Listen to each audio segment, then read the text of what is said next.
Hello and welcome back to the Retro Perspective series, covering each and every issue of the official UK PlayStation magazine.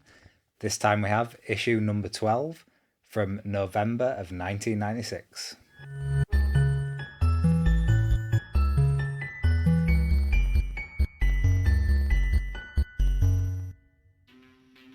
Wow, just look at that cover.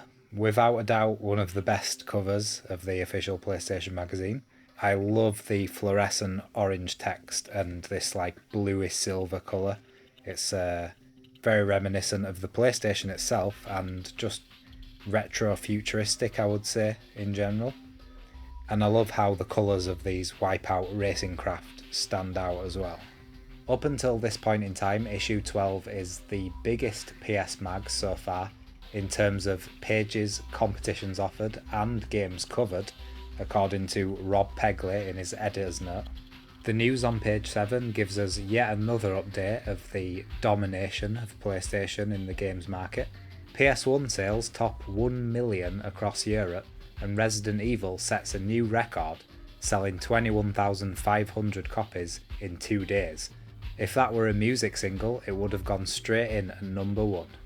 Page 12 holds an interview with Jason Rubin and Andy Gavin, co-founders of Naughty Dog. Their accolades up until this point being Dream Zone, Keith the Thief, Rings of Power, Way of the Warrior, and of course Crash Bandicoot. Tell me which one of those you've heard of. Unbelievably, they'd both published their first game at 16 years old, and then developed for EA at 17. They said, "We were the youngest third-party developers at EA at that time. In 1991, we had an American magazine yanked from Toys R Us shelves due to explicit imagery related to an Easter egg Naughty Dog placed in Rings of Power. In 1993, we were nearly arrested at CES Las Vegas for undisclosed reasons. In 1994, an eviction notice was served to Naughty Dog due to neighbour complaints about weird ninjas and stuff." The game they claimed to be working on after finishing Crash Bandicoot was called Ferdinand the Fried Clam, but I highly doubt that was a thing, really. On the next page, Resident Evil 2 had just been unveiled at the Tokyo Game Show, and we get a very small preview of it here. It's likely that the game will get an early release next year in Japan, with the US version penciled in for spring of 97. No mention of a PAL version as yet, but with the success of the game in Europe, a version is likely to follow quickly. The graphics have been changed very little in terms of quality, but added realism is a feature of the sequel. Players' clothes can be ripped and any wounds received are noticeable throughout the game's remainder. And as many fans know from the Resident Evil 1.5 release, a motorcyclist called Elza Walker was going to be the main character, in place of Claire Redfield. The player character's clothes being ripped and the wounds that last for the rest of the game turned out not to be a thing, unfortunately. More previews for Virgin's lineup of games on the next page, and I'm sure that we've covered Spot Goes to Hollywood in the previous magazines. PSM promises to finally have the review out in next month's issue. Here's another violent, futuristic sports game, as we tended to get a lot of in the PS1 era, Pitball. This preview cites extravagantly designed characters, each with singular pugilistic techniques. Some move like the wind, others are a mite sluggish, but considerably more powerful. There's a very questionable pink appendage on this alien design here on the right of the page. I wonder if that made it into the final game. On page 26, a whole preview is spent writing about which characters have come and gone from the various versions of Street Fighter. And of course, even at this early stage in Street Fighter's life, you probably have to have a huge spreadsheet to work out which characters are in which games. Street Fighter Alpha 2 is shaping up to be the most compelling in the series yet. More gripping than when the patio was dug up in Brookie. More violent than when Ken Barlow punched Mike Baldwin in The Rovers. And the backgrounds are superior even to when the young EastEnders visited Blackpool recently. Birmingham developer Rage had gone from creating Striker 96 to their next project, Trash It, which I've played the demo for, and it seems from that it's quite an interesting and unique game. You go around as builders, like smashing up buildings, and then hoovering up all the broken bits. The review will be in next month's PSM. On page 34 is a preview for the Doom-alike shooter Disruptor from Insomniac. Is there room in the market for yet another ultra-violent 3D shooter? Interplay seem to think so, and after a glimpse at Disruptor, PSM are inclined to agree. They cite the graphics especially as being far superior to the similar games Alien Trilogy and Doom. The preview for NASCAR Racing 96 promises radio calls to the pits and customization of the finest details of your car, right down to tyre pressure. Apparently this game started out as a simple PC port but ended up being far more complex and took full advantage of the PS1 hardware. It's funny that even at this point in time, people had started asking if FIFA 97 was really a whole new game to FIFA 96. EA had scrapped the motion captured players that they were banging on about only a year prior and developed a new technique called motion blending, which is essentially just cross-fading between two different animations or two different poses. Two features this issue, the first one being a happy first birthday to the PlayStation, as PSM celebrates every single game that they'd covered so far and shows a little summary and a score of each. They also split some games up into genres and list the best 5 of each. I'm not really going to detail these here for this video as we've already covered those magazines and the reviews therein. Therein? I'm starting to speak like these journalists. Besides, it's not going to be anywhere near as interesting as the second feature in this magazine, a profile on Electronic Arts. I know, hold on. Electronic Arts back then were actually a really good company that put out consistently polished games, so nothing like the EA we know today. During its 14-year history, Electronic Arts has sold over 1 billion pieces of software. In July it became the first publisher to hit 1 million sales on PlayStation in Europe. Before Christmas it plans to sell at least 1 million more, and with Andretti Racing, John Madden Football and FIFA 97 waiting on the blocks, it's certainly got the lineup to do it. But EA has always thought big, even when it was very, very small. At its inception, the talk was of revolution, of pioneering, and of being the best. The company was founded in California in September 1982 by a startlingly bright Stanford graduate named Trip Hawkins. After a spell as marketing manager at Apple, Hawkins' entrepreneurial instinct and love of games prompted him to establish a software publishing company, Amazing Software. Initially, the half a dozen staff comprised Hawkins and 5 programmers, all working towards the release of a batch of games for 8-bit computers like the Apple II and the Atari 400. Before any titles were released, the firm changed its name to Electronic Arts. Of course, EA tried their hand at producing a console too, with slightly less success you might say. Establishing Electronic Arts as the most successful games company in the world wasn't enough for Trip Hawkins. He had a dream, to create a global standard for gaming, a CD-based format that all the world's console kings and electronics giants would adopt, VHS for games. And so in 1991 he announced 3DO, the world's first 32-bit gaming technology. At the same time he proclaimed that at least 4 major companies, including Panasonic and AT&T, had plans to produce 3DO interactive multiplayers, and that many of the world's leading software houses, including Electronic Arts, will be supporting the format. Pretty soon, however, the dream became a nightmare. 3DO was launched without sufficient software support, and the games that eventually did emerge were largely FMV-packed, hook-shy misconceptions, which failed to acknowledge that the key part of the word video game is not video. Despite the vast amount of resources and time that EA put into 3DO, they had already become a $100 million company by 1991, and had enjoyed years of success with a trade deal with Sega to produce games on their Mega Drive. In the summer of 1990, the two companies negotiated a unique contract, giving EA a better deal than any other publisher. Within the first 18 months, titles like John Madden Football, Populous, Road Rash, EA Hockey and Desert Strike were all huge hits, and the Mega Drive was propelled to new levels of global success. However, in 1997, Electronic Arts intends to step up its PlayStation support even more, with 25 titles already planned. It averages out at one every 2 weeks. Having already sold more games for Sony's system than anyone but Sony, EA is obviously a top PlayStation publisher. Now it's time once again for this issue's reader letters, which are read as usual by some fellow gaming YouTubers.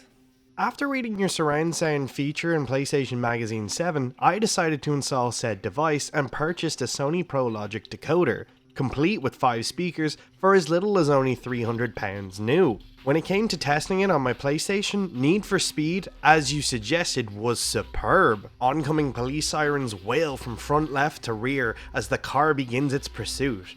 Unfortunately, that's where the effect ends, as none of my other games seem to utilise the Dolby effect. When an alien in Alien Trilogy approaches from the rear, its screams emit from the centre speaker. Doom is another culprit, along with Descent, Fade to Black, Magic Carpet, etc. Why? Does it cost more to incorporate this audio effect, or perhaps it's more difficult and takes up more memory? Perhaps it's too time consuming, or are the programmers just too lazy to bother because not many users have access to this technology? I can still get excellent stereo with my software thanks to a simulate mode on my decoder. It's just that I can't help but feel these titles and many more could have been so much better if this technology had been used to its full extent. Full marks to Electronic Art! There's a sentence no one's ever said before, or since.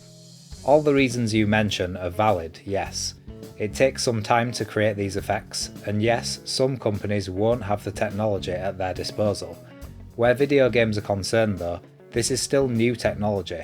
We're only at the very beginning of surround sound games, but the benefits are there for all to see, as the cost of the technologies fall and as more developers get to grips with the idea, so more and more surround sound games will appear.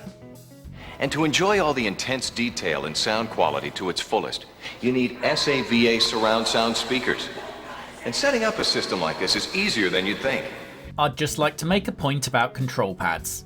I think the demographic is finally realising the importance of analog control, a standard feature on the N64. And because of this, Sony are trapped in a vicious circle. They know they need to have cutting-edge technology, but if they release their own analog thumbpad controller, they will have the same problem that Sega had a couple of years ago. Sega had to make a 6-button pad for Street Fighter 2, but every game thereafter that used it would have to work well with the 3-button pad. Sony will have to make a similar decision, which shouldn't have to be made. Analog control has been around for years, and in order for the protagonist to control a 3D world properly, such accuracy is a necessity which should have been standard back in November '94 when SCE first released the PlayStation. Looking at the way in which Mario 64's analog control works makes you wonder why Sony didn't include this feature on the PlayStation pad. At the time, Sony's pad was a new development with its 4 shoulder buttons and the unique shape. The most likely reason for not including analog capabilities is cost. The machine was already set to cost £299, an analog stick would have pushed it up even further perhaps. However, it seems odd that Sony have yet to announce an analog pad. One factor is that for it to work, there has to be a decent amount of software support, otherwise the punters won't be willing to stump up the cash. One thing's for sure, if an analog pad comes to light, you'll read about it here first. Why do Sony hate role-playing gamers? Saturn owners have a healthy supply on their machines, but after nearly a year on the UK market, there's not one for the PlayStation. Some may say that the PS is going to get the best RPG ever, Final Fantasy, from Squaresoft, but I reckon it'll never get a British release, as most companies still believe Britain doesn't have RPG followers. With excellent titles like King's Field, Genso Suikoden, and Ark the Lad available everywhere else, why is it again Britain loses out in the console/RPG war? We were going to take the line that clearly the softies know their statistics, and we must assume that the market doesn't exist for RPGs in the UK. But again and again, we and other magazines at Future Publishing are assailed by angry gamers crying out for more RPG releases.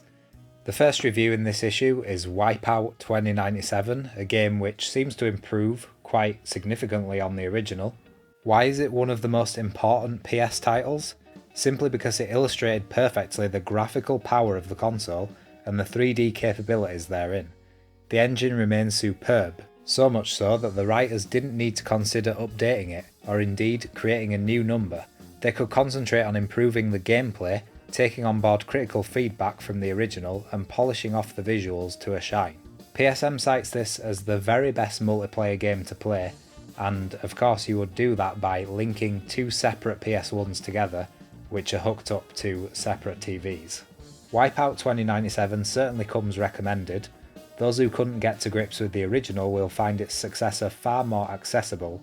It boasted a slew of licensed tracks from Future Sound of London, Fluke, The Chemical Brothers, Photech, Underworld, The Prodigy, and Cold Storage.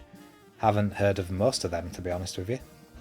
But at the time, Wipeout marked the first time that people were buying video game soundtracks on CD.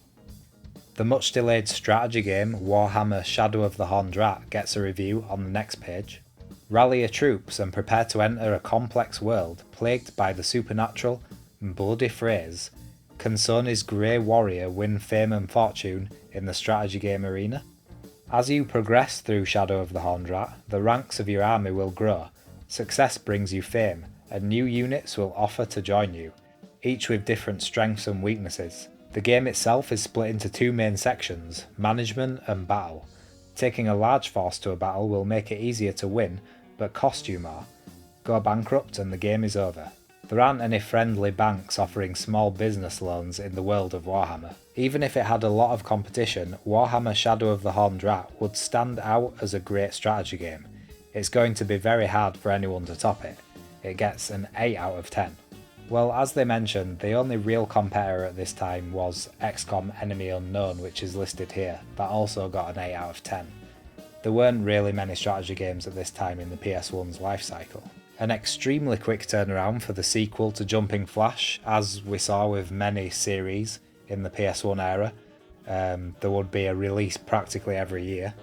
The original Jumping Flash succeeded in breaking new ground in style, and even now makes Doom, a game which appeared well after it, feel like the violently primitive experience it is. Well, I'm sure people have remembered Doom a lot more fondly than Jumping Flash, that's for sure. Taking in 6 worlds, each consisting of 3 stages, Robert is now rescuing moo-moos, so called because that's the extent of their vocabulary, rather than collecting jetpacks, before making his way to the exit. As you'd expect, the already stunning graphics have received a wipe down with the magic sequel sponge, and the worlds have come up shining, benefiting from natty clearer texture maps, and more importantly, a healthy dose of imagination.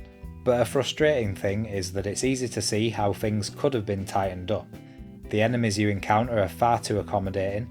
For instance, if they were more mobile or powerful, you might have to give them more thought. As it is, they provide little more than irritation as you explore each world. Even the bosses, beautiful as they are, fail to present any real challenge, huge mechanical pansies, every last one. Then there's the volume of the game, or lack of it. It's hard to believe that 6 worlds take up the whole CD, and if they don't, more levels would have been welcome. As it is, a truly committed Robert should complete the game in a matter of days, rather than weeks.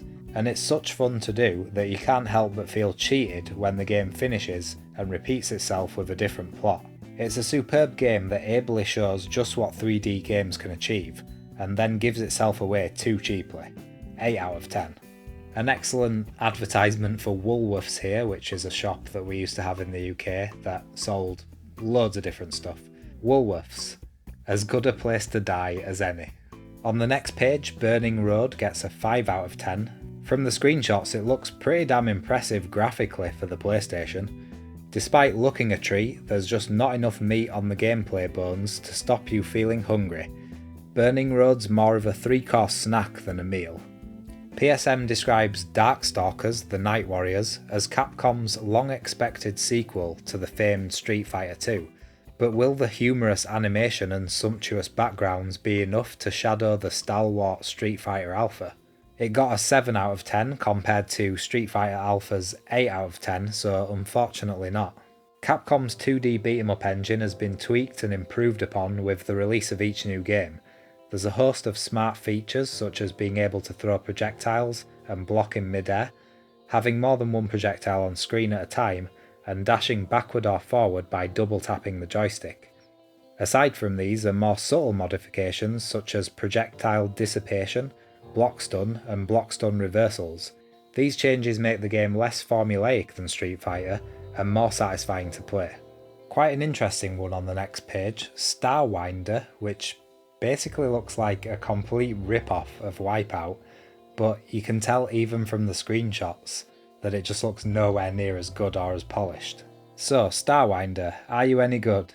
Some of the courses are real roller coasters, shooting up and down, which is why those up and down directional buttons are so important, and you always need fingers on the shoulder buttons to ensure the ship is righted.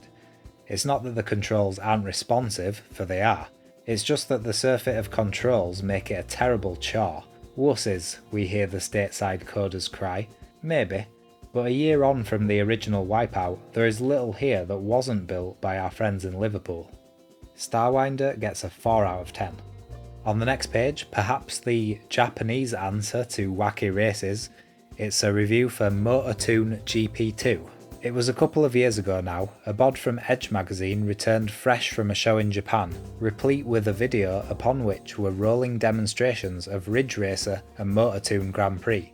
Both looked fantastic, the latter particularly visually stimulating. Unfortunately, Motortoon didn't really cut it in the gameplay department. It wasn't bad, but significantly, when the PlayStation arrived on our fair shores, the quirky racer wasn't deemed worthy of a PAL release. GP2 has undergone some gameplay tweaks and been blessed with a graphical revamp. Also added to the fray are a selection of power-ups dotted along the track, shamelessly borrowed, we hasten, from Super Mario Kart. By vrooming over coins you can amass a wodge of rockets, nitros and such, and bash them out when the moment is upon you. It's fun to race the wider circuits, and everything looks incredibly dandy, but the handling of the cars is still rather too dicky, 8 out of 10. Project Overkill next, and the PS1 would get plenty of these isometric style shooters in its lifetime. It gets a 7 out of 10 from PSM. Project Overkill is an engrossing shoot 'em up, issuing the first person perspective for a slightly less fashionable isometric view. It's the continual edge of the seat tension that makes Project Overkill a welcome addition to the shoot 'em up genre. How we look forward to the day when someone incorporates the movements and visuals of Tekken into a game of the size and the nature of Overkill. Another same old jab towards EA here, in the same issue they've been singing their praises. Yes, this market leading magazine is a year old, and in the video game industry an awful lot can happen in a year, though not, it would seem, when it comes to golf games. Back in issue 2 we bemoaned the fact that PGA Tour 96, despite coming on a compact disc that can harbour 500 megabytes of data, had only 2 courses. Now 11 months down the line, we have to sadly bemoan the very same fact for PGA Tour 97. 2 courses, 18 holes, that's your lot. And the final thing of note in this magazine is the top secret section. We haven't had a look at this in a while actually. There is a full walkthrough for Alone in the Dark Jack is Back, a game that I'm sure most of us need a walkthrough for because it is so insanely difficult, along with some tips and cheat codes that readers of the magazine have sent in on the next page. And that does it for issue 12 of the official PlayStation magazine. I've been Jake of the Retro Perspective. Thank you very much for watching, and I'll see you next time.